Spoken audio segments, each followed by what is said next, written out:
സൈന്യത്തിന്റെ നീക്കങ്ങൾ ചോർത്തിയ നാവികസേന ഉദ്യോഗസ്ഥൻ ദില്ലിയിൽ അറസ്റ്റിലായിരിക്കുന്നു എന്നൊരു വാർത്തയുണ്ട്. നാവികസേന ഉദ്യോഗസ്ഥനായ വിശാൽ യാദവിനെയാണ് രാജസ്ഥാൻ പോലീസ് അറസ്റ്റ് ചെയ്തിരിക്കുന്നത്. പാകിസ്ഥാൻ രഹസ്യാന്വേഷണ വിഭാഗവുമായി ബന്ധമുള്ള ഒരു സ്ത്രീ വഴി ഓപ്പറേഷൻ സിന്ദൂറുമായി ബന്ധപ്പെട്ട വിവരങ്ങൾ വിശാൽ ചോർത്തി എന്നാണ് സംശയം. ഈ നമ്മുടെ ഓപ്പറേഷൻ സിന്ദൂരിന്റെ ഇടയിൽ ഇങ്ങനെയും ചില നീക്കങ്ങളൊക്കെ ഉണ്ടായിരുന്നു അല്ലേ പി എസ് സുനിൽ?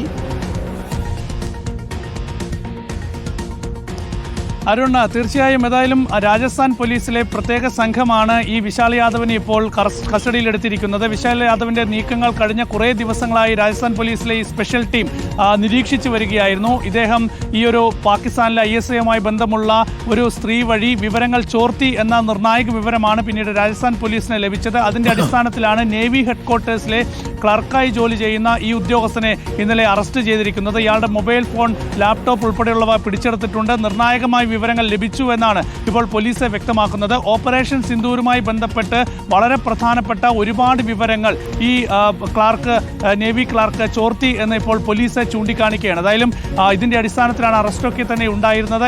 ഇദ്ദേഹത്തിന്റെ ഈ മൊബൈൽ ഫോൺ വഴിയും ലാപ്ടോപ്പ് വഴിയും ഒക്കെ തന്നെ ഒരുപാട് വിവരങ്ങൾ ഇനിയും ലഭിക്കും എന്ന് പോലീസ് കണക്കാക്കുന്നുണ്ട്. ഏതായാലും ഇതുൾപ്പെടെ നിരവധി പേർ ഇത്തരത്തിൽ നിരീക്ഷണത്തിലാണ് എന്നുകൂടി ഇപ്പോൾ രാജസ്ഥാൻ പോലീസ് വ്യക്തമാക്കുന്നുണ്ട്. കഴിഞ്ഞ കുറേ ദിവസങ്ങളായി ഇദ്ദേഹത്തിന്റെ നിരീക്ഷിച്ച് അതിനുശേഷമാണ് പിന്നീട് ദില്ലിയിലെത്തി ഇപ്പോൾ രാജസ്ഥാൻ പോലീസ് ഈ വിശാൽ യാദവിനെ കസ്റ്റഡിയിലെടുത്തിരിക്കുന്നത്. ഇദ്ദേഹം ഹരിയാന സ്വദേശിയാണ്.